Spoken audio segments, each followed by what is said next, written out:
सबसे पहले जितने भी नवनिर्वाचित सदस्य हैं उन सबको शुभकामनाएं। और आज शपथ ग्रहण समारोह था जिसमें कि सभी विधायक जो चुन करके गए हैं उन्होंने शपथ ली है। और आप सब लोगों को पता है कि जनता ने जनादेश दिया और चुनाव आयोग ने नतीजे सुनाए थे। फिर भी सब लोगों को शुभकामनाएं हैं। जनता ने बदलाव के लिए अपना मत दिया था, चुनाव किया था।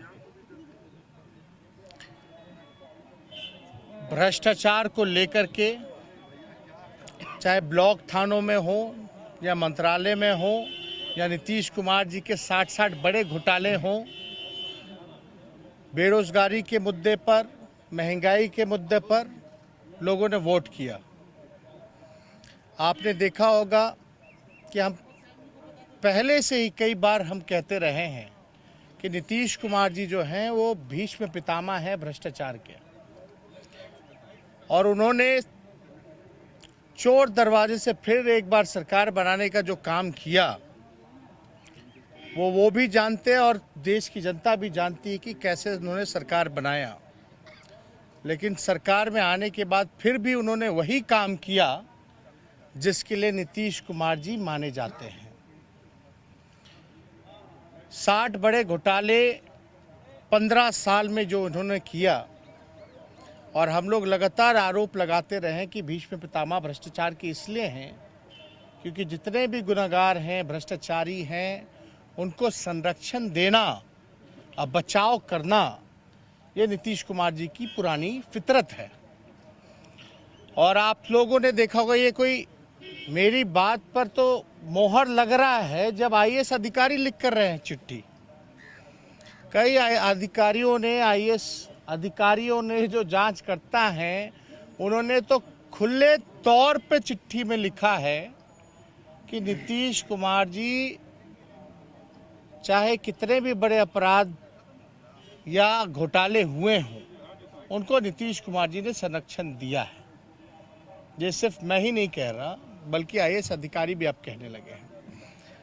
सरकार बनते ही उन्होंने शिक्षा मंत्री जो बनाया, जो चर्चित भ्रष्टाचार नियुक्ति घोटाला में जो शामिल रहे हैं, उनको उन्होंने शिक्षा मंत्रालय जैसी अहम जिम्मेदारी देने का काम किया। जिस दिन ऑफिस ज्वाइनिंग होती है उस दिन उनका रिजिग्नेशन आता है और फिर एक नए शिक्षा मंत्री को जिम्मेदारी दी जाती है, एक नए व्यक्ति को जिम्मेदारी दी जाती है जिसके कार्यकाल में खुद भी घोटाले हो रखे हों और जिनकी पत्नी के ऊपर सीबीआई जांच चल रहा है जो कि सुप्रीम कोर्ट में भी मैटर है। हम तो चाहेंगे कि बिहार बदहाल इसलिए है क्योंकि नीतीश कुमार जी लगातार जो लोग खजाने लूटने वाले लोग हैं उनको इन्होंने बढ़ावा दिया और संरक्षण किया। जांच के नाम पे जीरो। अब जो नए शिक्षा मंत्री हैं जिनको जिम्मेदारी मिली, हम तो चाहेंगे कि बिहार के माननीय मुख्यमंत्री नीतीश कुमार जी को आकर के स्पष्टीकरण देना चाहिए। हर बात पे मुख्यमंत्री का जवाबदेही होना चाहिए। चाहे जो भी घटना, ये फैसले लिए गए, ये मुख्यमंत्री का फैसला था। मंत्रिमंडल का गठन करना, मेवालाल को मंत्री बनाना, ये मुख्यमंत्री का फैसला था। तो मुख्यमंत्री के मुंह में दही क्यों जमा रहता है, यह बिहार की जनता जानना चाहती है। 60 घोटाले होने के बाद भी इनको पूरी तरीके से मुख्यमंत्री आए और नए जो शिक्षा मंत्री बने हैं उनके परिवार के ऊपर क्या गंभीर आरोप है, इसके लिए भी उनको स्पष्टीकरण देना चाहिए। आप लोग तो सब लोग जानते हैं, हम लोग अब थोड़ी सी भी लाज शर्म नहीं बची है। जनता ने अपना जनादेश दिया, चोरी से आए तो भी तीसरे नंबर की पार्टी रह गए हैं। और अद्भुत है, देश में ऐसा कोई पार्टी होगा जो तीसरे नंबर पे जिसका मुख्यमंत्री हो। यानी ये जनादेश साफ तौर पे जो लोग कहा करते थे कि हमारे बलबूते आए हैं विधानसभा, हम नहीं रहते तो जीतते नहीं, तो अब इसका जवाब जनता ने दे दिया है। तो हम लोग कितना भी कुछ भी षड्यंत्र रचा गया हो, लेकिन राष्ट्रीय जनता दल सबसे बड़ी पार्टी उभर कर के आई, सिंगल लार्जेस्ट पार्टी, और लगभग 23.5% से भी ज़्यादा वोटें, जहां बीजेपी को 19% वोटें आई, वहां राष्ट्रीय जनता दल को 23.5% वोटें आई। कितना भी जोर जबरदस्ती किया गया हो, षड्यंत्र रचा हो, फिर भी हम लोग जो हैं 75 सीटों पर जीतने का काम किए। तो हम लोग तो चाहेंगे कि दर्जनों ऐसे मंत्री हैं जिनके ऊपर भ्रष्टाचार और कई संगीन आरोप लगे हैं। आपने देखा होगा कई ऐसे लोग जो बालिका गृह में लिप्त पड़े थे, उनको भी उस वक़्त जो है संरक्षण दिया गया। हमको तो ज़्यादा कुछ नहीं कहना, सुप्रीम कोर्ट के फटकार के बावजूद भी नीतीश कुमार जी में कोई सुधार नहीं रहा, कोई लोक लज्जा नहीं बची। तो अब जनता जो है वो देख रही है, अब जनता जवाब देगी। हम मंत्री कब थे, उप मुख्यमंत्री कब थे? 2015 से। क्या मेरा उप मुख्यमंत्री रहते हुए में कोई गंभीर आरोप लगा है? ये तो तब के पॉलिटिकल वेंडेटा, राजनीतिक षड्यंत्र वाले केसेस हैं जब मेरा मूंछ नहीं था। तो ये तो जग जाहिर है ना।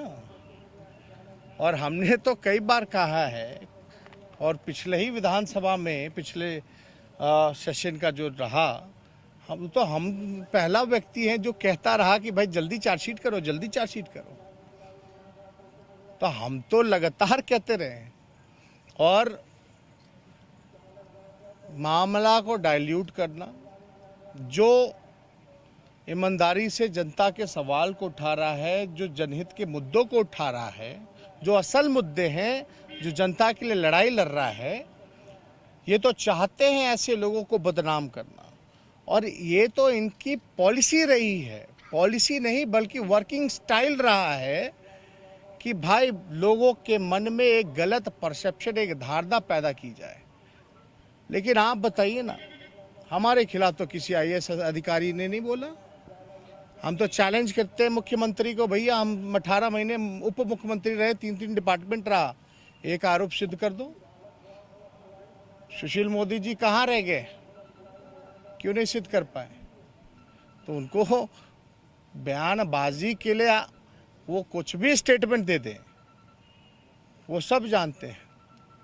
तो लेकिन नीतीश कुमार की कोई जिम्मेदारी होगी कि नहीं होगी बिहार के मुख्यमंत्री की?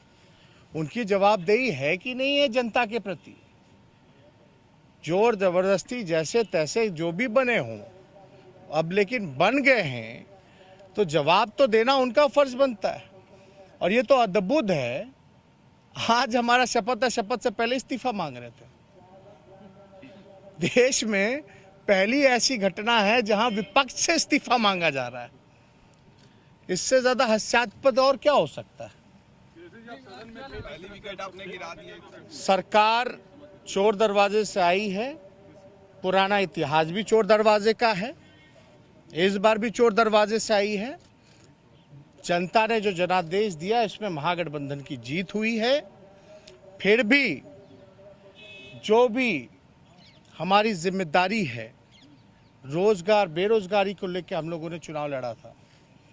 हम NDA गवर्नमेंट को, बीजेपी के और नीतीश जी को चैलेंज करते हैं और चुनौती देते हैं कि अगर आपने एक महीने के अंदर अगर आपने 19 लाख रोजगार नहीं दिए, तो जो जनता ने हमें 1.5 करोड़ से भी ज़्यादा, लगभग 1.24 करोड़ के आसपास, 1.5 करोड़ के आसपास जो मत मिला है, उनके साथ हम लोग सड़कों पर मिलेंगे। भले ही जनता का जो जनादेश है, जिसकी इन्होंने हाईजैक करने का काम किया, लेकिन ये हम लोगों को सड़क पर आने से नहीं रोक सकते। हमारी लड़ाई है, हमारी जिम्मेदारी है। चाहे हम पक्ष में रहते तो हमने तो समय सीमा बताई थी कि हम पहले कलम से पहले मंत्रिमंडल की बैठक में हम जो है 10 लाख सरकारी नौकरी देंगे। लेकिन बीजेपी के लोगों ने ना तो तारीख बताई, ना तो समय बताया। अब जनता इंतजार नहीं करेगी।